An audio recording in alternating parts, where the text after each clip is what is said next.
오늘 저는 여러분과 함께 믿음의 주 예수를 바라보라는 제목으로 은혜의 말씀을 나누겠습니다. 성경을 보면은 무엇을 바라보는가 매우 중요하다는 것을 알 수가 있습니다. 하나님께서 선악과를 먹지 말라고 했는데 아담과 하와는 매일같이 선악과 밑에서 그것을 바라봅니다. 선악과를 매일 쳐다본 그 다음에 그것을 안 먹을 수가 없었어요. 덜컥 선악과에 마음이 끌려가서 선악과를 따먹고 마른 것입니다. 아브라함의 조카 롯은 물이 넉넉한 푸른 풀이 가득한 소돔과 고모라 성을 바라보았습니다. 이 소돔과 고모라 성은 죄가 꽉 들어찬 곳인데 그럼에도 불구하고 날마다 세속적인 풍습을 바라봄으로 말미암아 결국 그는 그 처자와 함께 소돔으로 가서 비참한 인생이 되고 말았던 것입니다. 이와 같이 인생이란 무엇을 바라보는가에 따라서 그 결과가 달라지는 것입니다. 그런데 오늘날 많은 사람들이 헛된 것을 바라보고 살아가고 있습니다. 좀 안타까워요. 돈을 바라보고 권력을 바라보고 땅이나 집이나 권세나 바라보고 거기에 소망을 두고 살아가는 것입니다. 그러나 그러한 것들은 결코 영원하지 않습니다. 이 세상의 돈이나 권력이나 명예는 세월이 흘러가면 안개와 같이 사라지고 마는 것입니다. 그렇다면 우리는 무엇을 바라봐야 할까요? 성경은 오늘 본문에 믿음의 주여 우리를 온전케 하시는 예수를 바라보라고 하나님은 말씀하고 계십니다.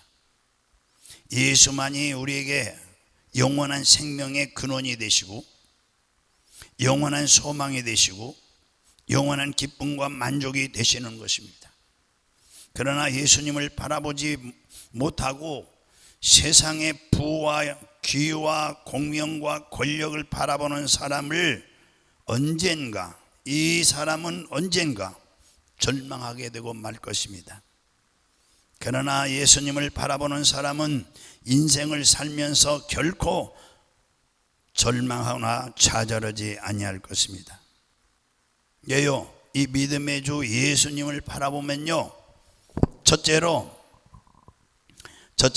예수님께서 죄사함과 용서를 주시는 분이기 때문에 그렇습니다. 여러분, 이 세상에 의인은 없습니다.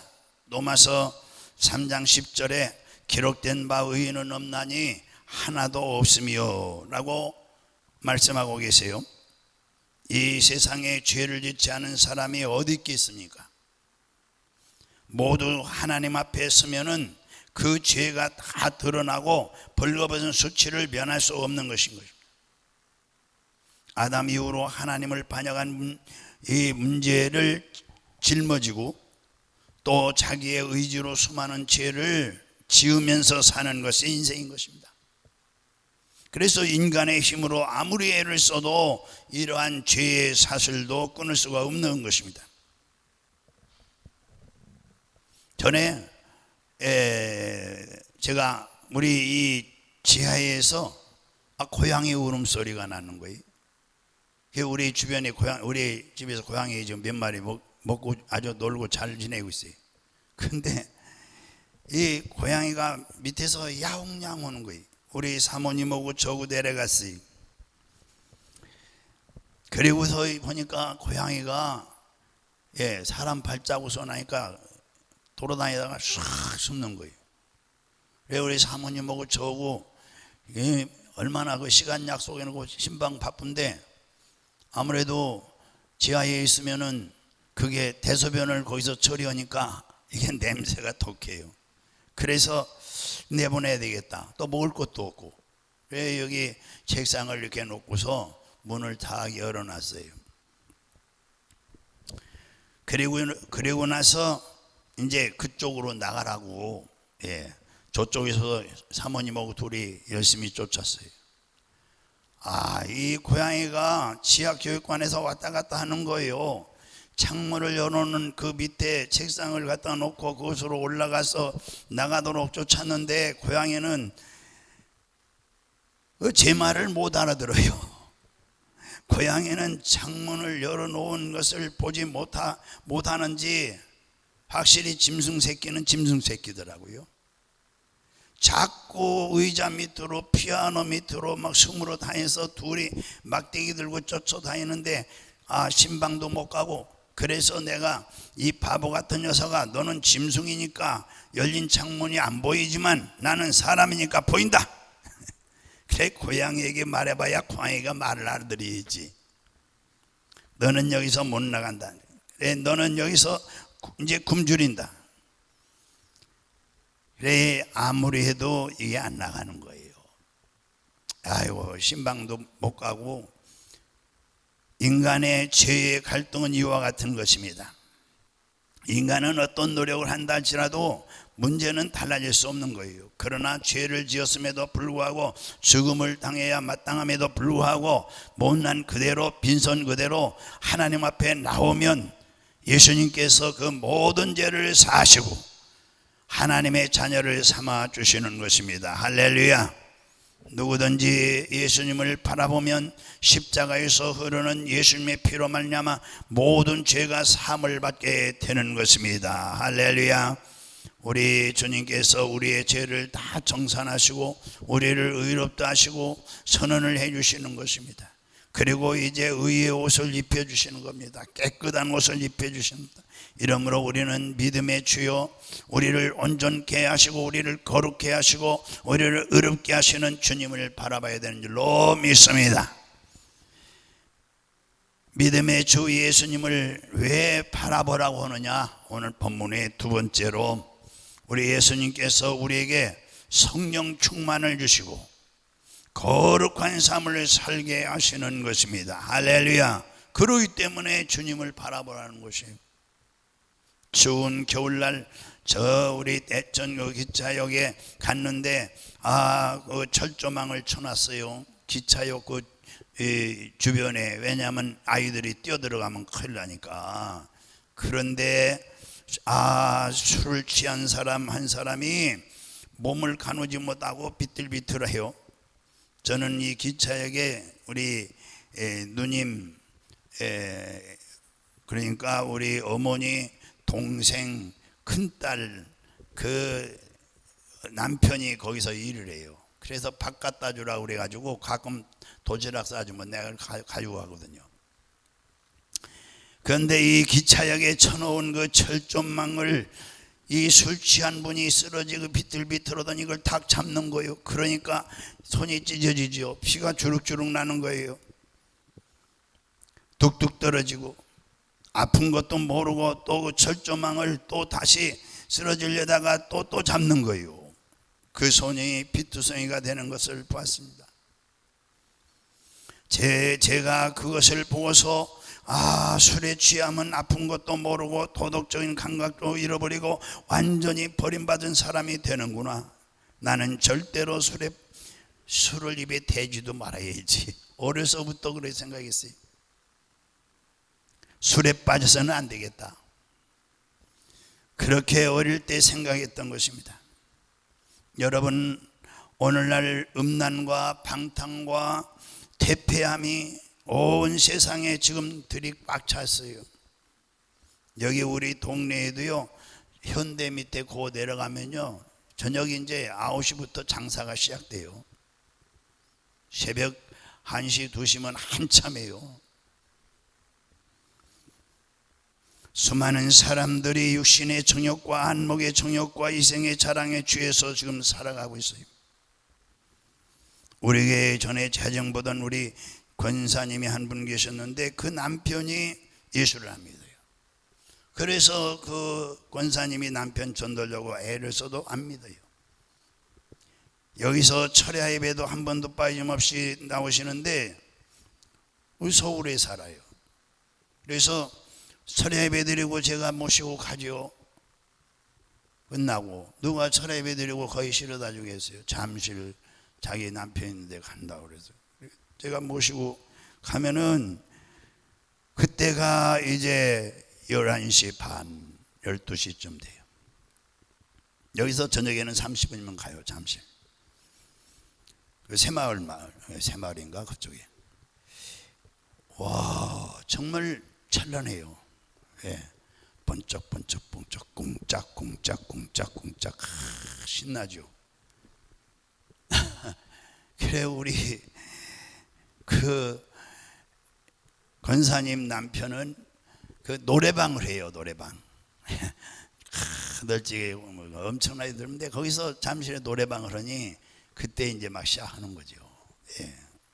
와, 벌써 술 먹고 비틀비틀한 사람도 많이 있고, 이게 세상의 즐거움을 누리는 사람들이 여기서 다 모였구나 하는데 그것이 바로 퇴폐합니다.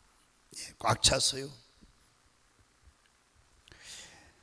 수많은 사람들이 육신의 정욕과 안목의 정욕과 이생의 자랑에 취해서 살아가고 있어요. 개인뿐 아니라 사회도 국가도 부정과 부패가 가득해요. 그리고 말세가 이제 가까울수록 세상은 더욱 악해지고 죄가 만연한 거예요. 그러므로 세상에는 소망이 있어요, 없어요? 없는 것입니다. 이 세상의 소망은 어디에 있느냐? 교회에 있어요. 교회. 할렐루야. 교회가 소망이 있는 것입니다. 하나님 백성인 여러분에게 있는 것입니다. 할렐루야. 우리의 거룩한 삶을 통해서 하나님의 영광을 돌릴 때에 이 세상이 변화를 받는 것이 되는 것입니다. 그런데 우리 힘으로는 거룩하게 살 수가 없어요. 그렇기 때문에 거룩하고 성결한 삶을 살기 위해서는 성령의 도움이 필요한 것입니다. 여러분, 성령으로 말미암지 않고는 우리가 거룩한 생활을 할 수가 없는 것입니다. 성령의 도움이 반드시 있어야 되는 것입니다. 할렐루야. 우리가 매일매일 기도할 때마다 성령의 충만함을 받기 위해서 특별히 부르짖고 기도해야 됩니다. 그런데 코로나가 완전히 한국교회를 그냥 확 꺾어놨어요. 이 한국교회가 지금 상당히 후진되어 있어요. 너무 안타까운 거예요. 우리 교회도요, 철야 예배 전에는 그래도 많이 모였어요, 제법. 그런데 코로나가 있으면서부터 이 철야 예배가 못 드리는 교회도 많지만 저는 원래 영적인 목사니까 드립니다. 그래, 많이 드리고 있는데 요즘은 더 안 드려요. 어떻게 코로나가 이제 좀 뜸한데도 이게 습관화돼서 그래요. 예. 이 영적인 신앙생활을 모르기 때문에 그렇습니다. 성령 충만을 받기 위해서 기도를 해야 된다는 사실을 몰라요. 오늘날 성도들이 이렇게 오전 예배만 한번 드리고 예배를 그 다음에는 잘 안 드려요. 그저 머리로 이성적으로만 예수 믿는 사람들이 얼마나 많은지 몰라요. 우리가 이러한 신자가 되지 않기 위해서는 성령의 충만함을 받아야 되는 것입니다. 할렐루야. 성령님은 살아계신 인격적인 하나님이세요. 살아계신 하나님이 여러분 속에 계셔서 고린도서 3장 16절에 너희가 하나님의 성전인 줄 알지 못하느냐, 성령의 저인 줄 알지 못하느냐, 하나님의 성전을 더럽히면 내가 너희를 멸하리라 했어요. 성령님은 살아계신 인격적인 하나님, 살아계신 하나님, 그 하나님인 오늘 우리 속에 계셔서 주야로 우리를 깨끗게 하시고 거룩한 하나님의 형상을 담게 하시고, 그러므로 우리는 늘 성령을 사모하고 갈급하며 성령을 충만히 채우기 위해서 기도를 쉬지 않고 해야 돼요. 나 성령님하고 나하고 신앙생활 무슨 관계가 있나?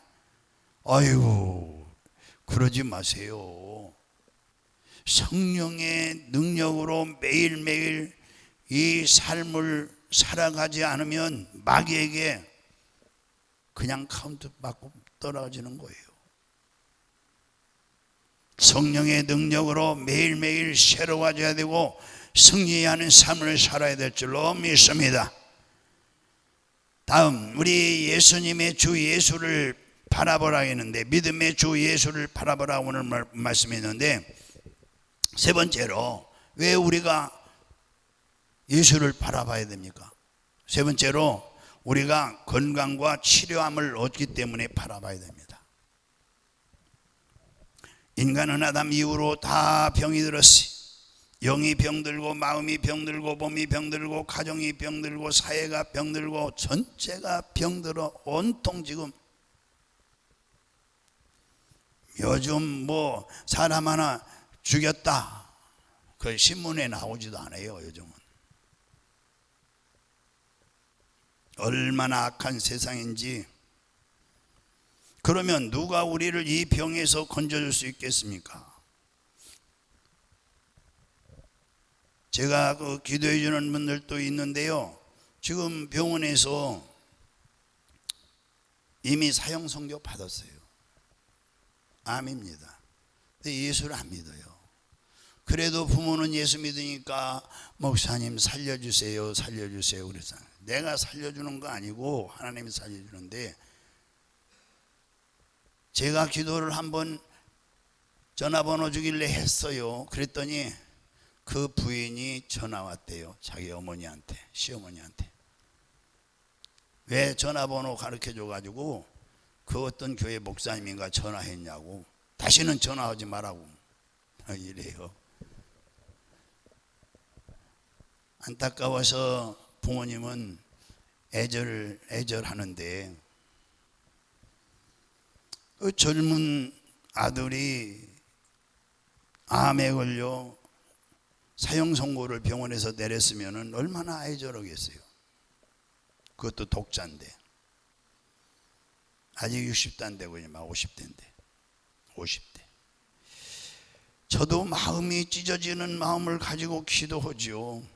예. 요즘은 암이 너무 많습니다. 또 60 이상 70쯤 되면은 병이 많습니다.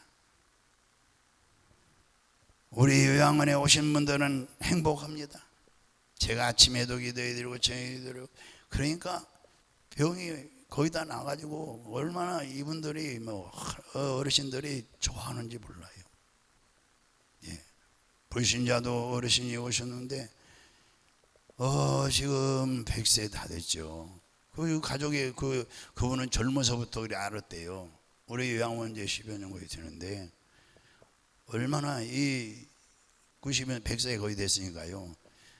일찍 돌아가실 줄 알았대요. 근데 지금 벌써 오래 살으니까 이게 무슨 일이냐고 그래요. 그분은 집안이 예수를 안 믿어요. 안 믿어. 그런데 예수를 우리 요양원에서 믿고 하나님을 의지하고 하는데 아들들은 싫어하는 거예요. 예수 얘기 하지 말아요. 자기 자식들한테는. 그래가지고 그냥 아침 저녁으로 자기 잡수시라고 갖다 주는 걸 목사님 드시라고 막 이랬으니까 나는 또 받아서 먹기가 미안해요. 이렇게 우리 요양원에 오신 분들이 복을 받아요. 자, 인간은 아담 이후로 다 병들었어요. 영이 병들고 마음이 병들고 몸이 병들고 가정이 병들고 사회가 전체가 병들어 있어요. 그러면 누가 우리를 이 병에서 건져줄 수 있느냐?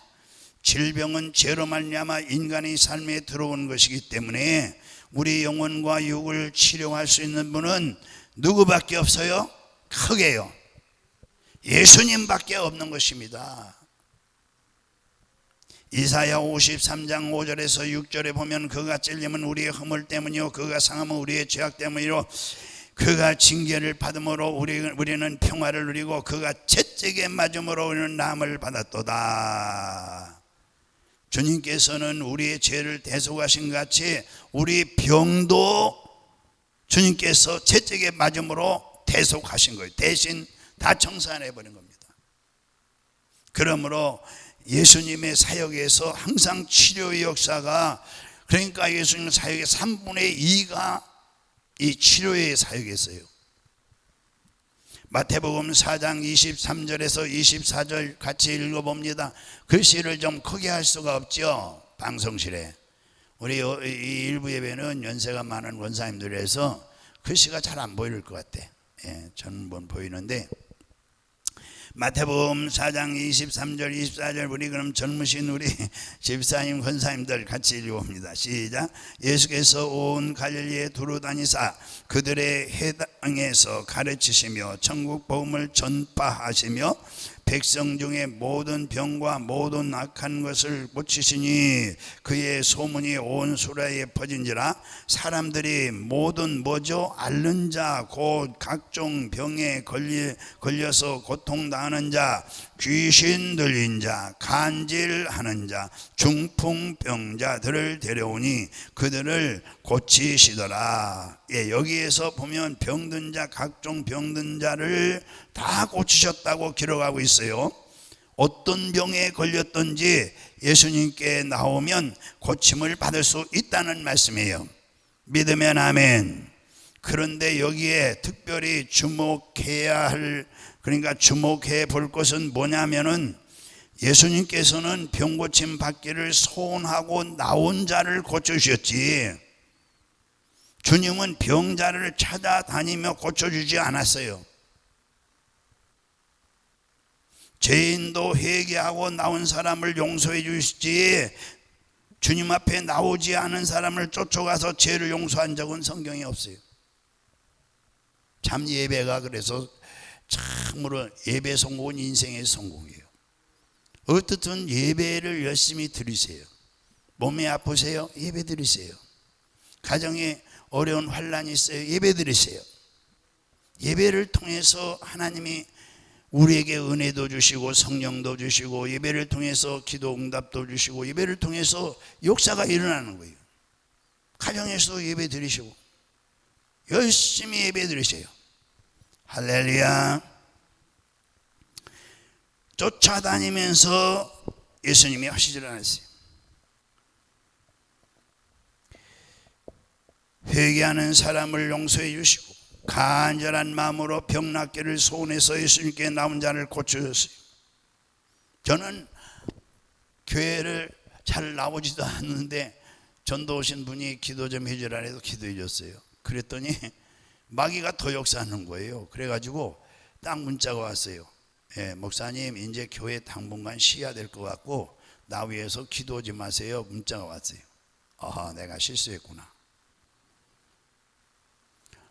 믿음이 없는 사람은 마귀가 병을 주었으면은요, 이 전화로 도둑질하고 죽이고 멸망시키는 이 더러운 놈의 신하는 뭐 병이 있어요. 그러면 위장병, 간장병, 뭐 병 이름 대면서 나가라 그러거든요. 병이 나가면은, 귀신이 나가면 병도 낫는 거거든요. 그놈이 나가는 게 아니라 기도를 안 하니까 더 그냥 말이. 그래서 분별해서 이 말씀을 내가 오늘도 준비하면서요, 제가 준비하면서 예수님 나오는 사람들, 예배드리러 나오는 사람들만 고쳐줬는데 나는 왜 바보 같은 짓을 하나? 그 암 환자도 어머니가 기도해주라 기도했더니 당장 며느리가 전화 와가지고 왜 그 전화번호 가르쳐줘서 기도했냐고. 그러지 말고, 다시는 전화하지 말고. 여러분, 그러므로 우리는 병들었을 때 예수님께 나와야 되는 거예요. 할렐루야. 병들면은 병원 먼저 간다니까요. 그러면 예수님이 고쳐주겠습니까? 어쨌든 저는 이 죽을 병, 폐렴으로 병원에서 못 고친다는데, 그때의 연세대병원에서는 그 당시에 50만 원 가져래요. 그러면 폐도 수술이 된다는 거예요. 근데 50만 원이 있어요. 30만 원이, 그때 30만 원에 중화동에서 집이 정말 그 대궐 같은 집을 살 수 있는 금액이었어요. 중화동 청량리 밖에. 그렇게 그때의 50만 원 가져라는 거예요. 50만 원 어디 있습니까? 여러분, 절망할 것 없어요. 그래서 저는 그때 우리 어머니한테 찾아가지고, 우리 어머니가 나를 데리고 병원으로 간 게 아니라 기도원으로 가서 이틀째 되는 날 그냥 싹 치료받고, 약은 무슨 약이에요? 다 어머니가 다 버리고. 여러분 절대로 예수님 앞에 나오면 절망하지 말고 예수님만 바라보고 기도하면은 영적인 병, 마음의 병, 육신의 병, 가정의 병, 생활의 병, 모든 병을 치료받을 수가 있는 것입니다. 할렐루야. 그러니까 제가 죽을 병을 약 먹고 고친 거 병원 간 게 아니라 기도원에 올라가서 고쳤기 때문에, 하나님의 성령의 능력으로 고쳤기 때문에 모든 병을 보면 자신감이 생기는 거예요. 자신감이. 그까짓 기도하면 되지 뭘 병원에 쫓아다녀. 우리 지금 담임 목사님 어렸을 때 우리 어머니는 저보다 믿음이 더 좋아요. 그런데 그때는 제가 아이를 사랑하는 마음이 있어가지고 어느 날은 기도하고 산에 가서 기도하고 왔는데 아이를 붙들고 기도한다고 이 애가 배가 아프다고 그랬나 봐요. 그러니까 배를 붙들고 막 늘으니까 아이가 죽는 신용 오는 거예요. 그래서 내가 쫓아가서 어머니를 확 밀었죠. 어머니 애 죽이겠습니다. 비켜요. 그랬더니 이 녀석아 이러면서 그래 기도로 키웠어요. 할렐루야. 무식하게 믿어야 됩니다. 유식하게 믿으면 병 못 고쳐요. 무식하게 믿어야 돼요. 이론이 필요 없어요. 주여 불쌍히 여기시옵소서, 주여 죽을 죄를 졌습니다, 살려주세요, 뭐 이래야 되는 거예요. 병 들었을 때. 저는 이 은사가 있어서 은사협회 우리 늘 했잖아요. 화요일날 집회했던가. 여기 와서도 20, 30여 년 그 집회를 했어요. 많은 분들이 병이 나니까. 전에 교회 성도님 한 분이 간증을 했어요. 아들이 밤에 자다가 갑자기 하늘 날아가는 청천벽력 같은 일이 있었어요. 그렇게 아들을 잃고 나니 몸도 마음도 병이 들어서 치료받게 되었습니다. 이분은 원래 어릴 때 알았던 폐결핵 때문에 숨이 차서 잘 걷지도 못하는데 갑자기 아들을 잃은 충격 때문에 심장에 합병증이 온 것입니다. 그리고 그 남편도 그 아들을 잃은 슬픔 때문에 술을 마시고 방탕한 생활을 하니까 이분들이 그만 살고 싶지 않아서 병원에도 안 가고 집에 누워 있었던 것입니다.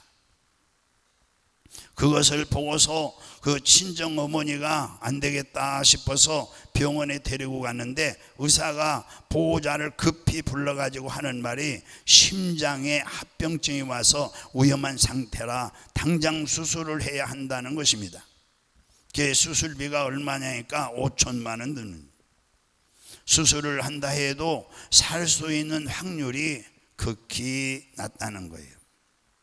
그냥 일주일 먹을 약만 받아가지고 하나님 수술할 돈도 없고 치료할 돈도 없고 그냥 아들이 있는 천국으로 가게 해주세요, 죽게 해달라고 기도한 거예요. 빨리 죽게 해달라고.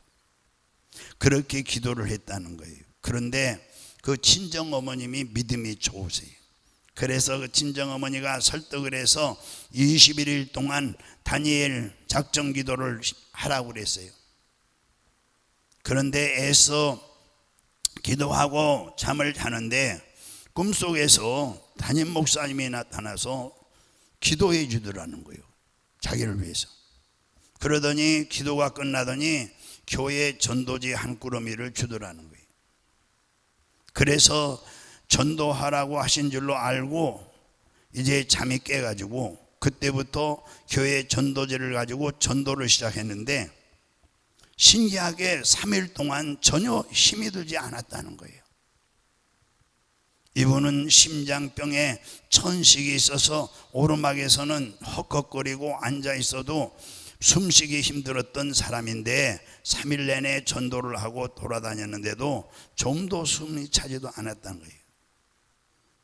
그렇게 20일 작정 기도를 마친 후에 병원에 가서 검사를 했는데 의사가 너무나 깜짝 놀라면서 수술하지 않아도 되니까 열심히 하나님 믿으면서 전도 열심히 하면서 살으라고 그런 거예요. 의사가 아마 교회 장로님이 되셨는지 모르겠어요. 그러므로 여러분 병들었을 때 절망하거나 낙심하지 마시고 예수님 바라보고 기도하세요. 예수님은 어제나 오늘나 영원토록 동일하십니다. 오늘날도 예수님께 나가면 주님께서 여러분들을 얼마든지 못 고치는 병이 없습니다. 죽은 사람도 살렸으니까. 할렐루야. 의심하지 마세요. 의심이 생기면 여러분 의심마귀야 물러가라 그러세요. 믿음의 주 예수를 바라보면은 네 번째로 왜 바라보라고 했느냐? 네 번째로 고난을 당할 때에 형통의 축복을 받게 되는 것입니다. 한번 해봅시다. 고난을 당할 때에 형통의 축복을 받게 된다.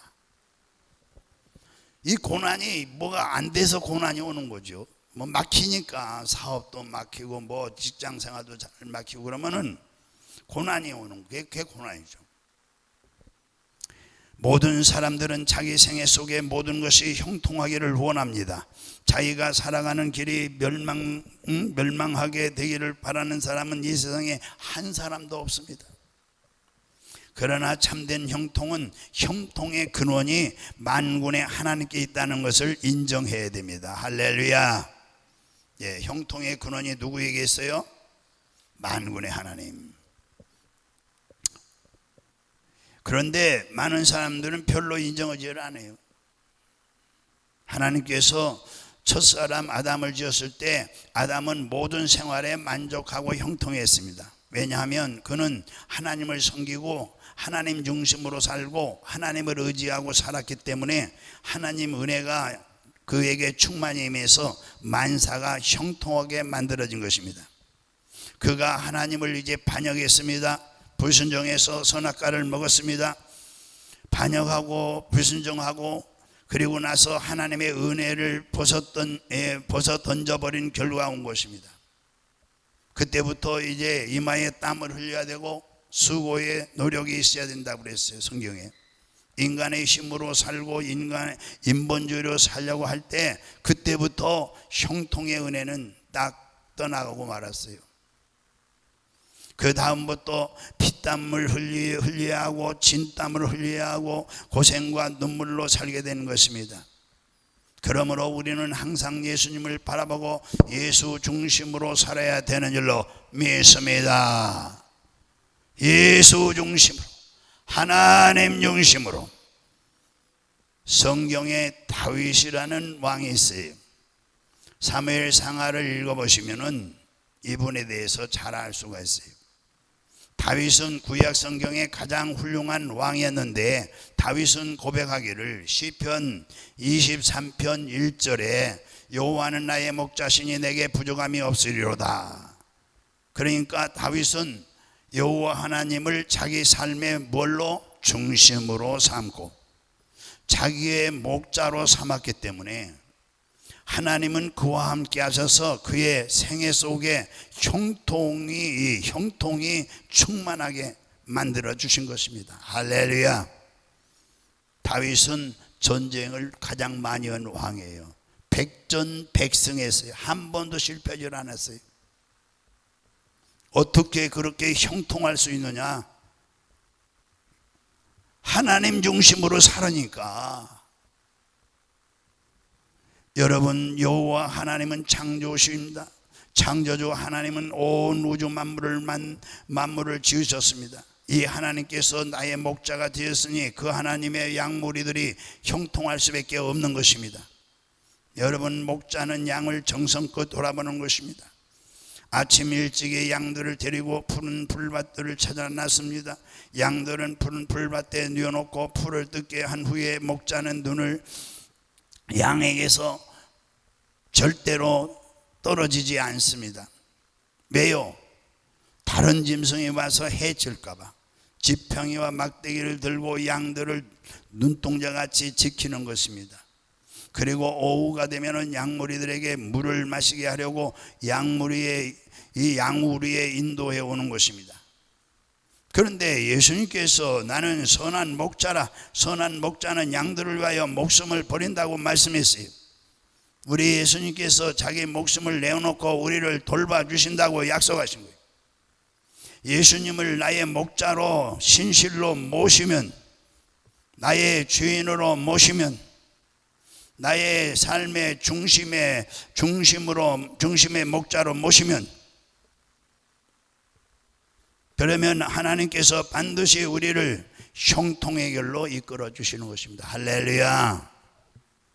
그런 믿음의 주 예수님을 왜 바라보며 살라고 했느냐? 다섯 번째, 예수님께서는 우리를 부활과 영생 천국을 주시기로 약속했어요. 어떤 대학병원의 환자가 폐가 복수처럼 차서 마치 만삭이 된 부인과 같은 몸을 가지고 병원에 찾아왔어요. 그는 김해에서 이름 있는 의사였어요.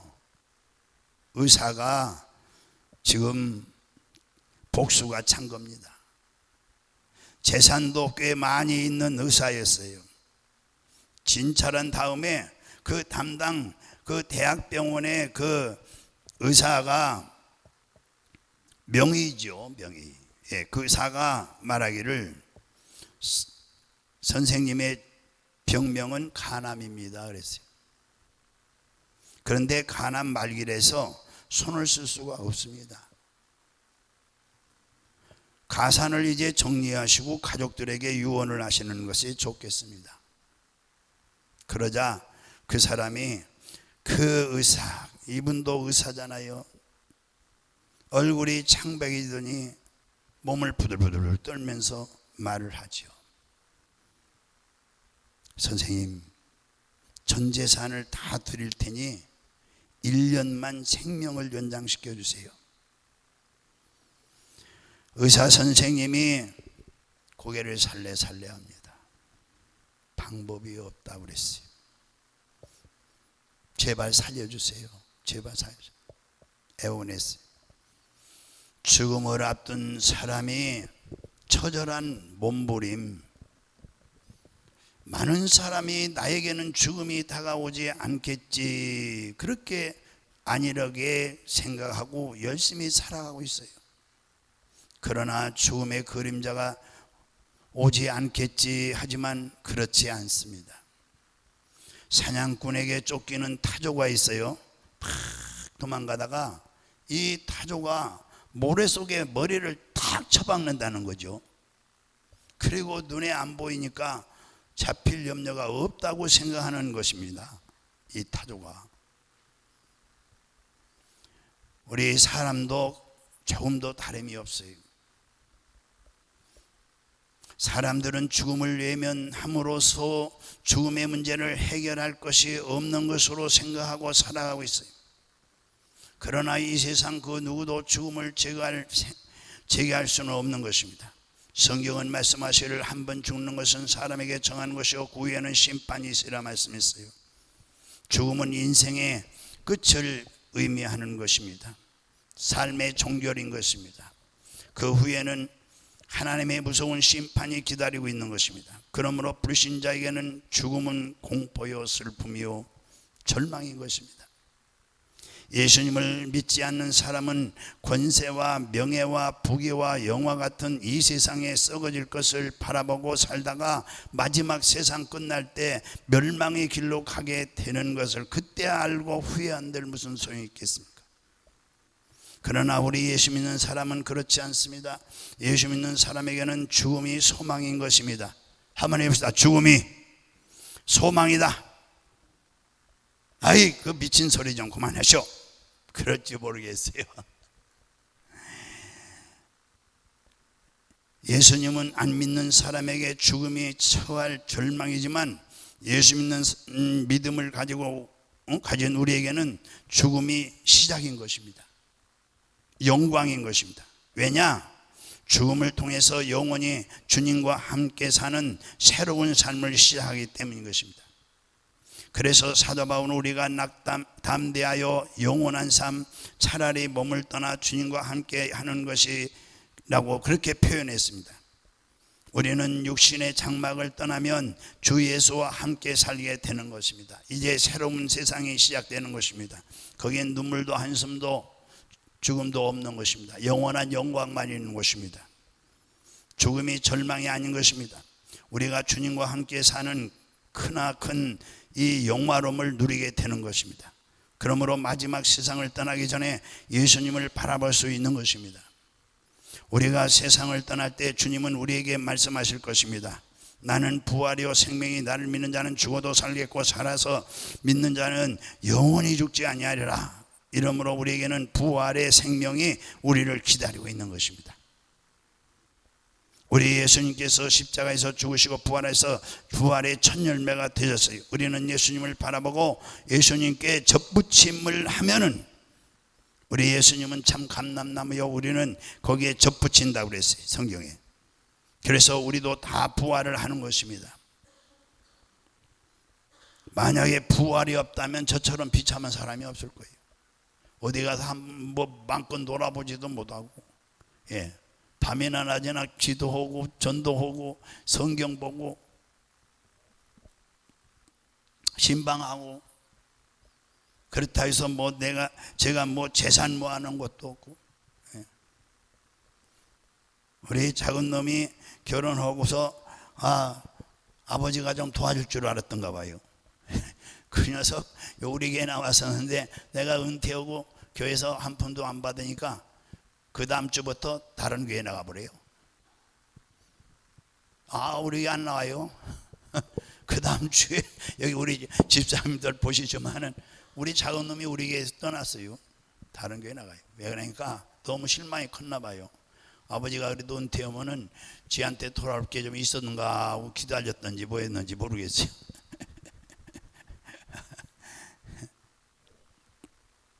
예수님께서 우리 손을 붙잡고 사랑하는 아들아 딸아 아무개야 우리 아버지께로 가자. 멋있잖아요. 그렇게 하실 때 우리 일생을 살면서 수많은 고통과 좌절감을 다 잊어버리고, 그러므로 예수님을 바라보는 것이 얼마나 중요한지 말로 다 할 수 없는 거예요. 우리는 정신을 차리고 깨어서 기도함으로 예수님을 바라봐야 되는 것입니다. 할렐루야. 아침에도 예수님을 바라보고, 저녁 때도 주님을 바라보고, 저녁에도 주님을 바라보고, 그저 차나 깨나 예수님을 바라보고 예수님을 의지하고 예수님과 더불어 사는 여생이 되시기를 주의 이름으로 축원합니다. 할렐루야. 기도하겠습니다.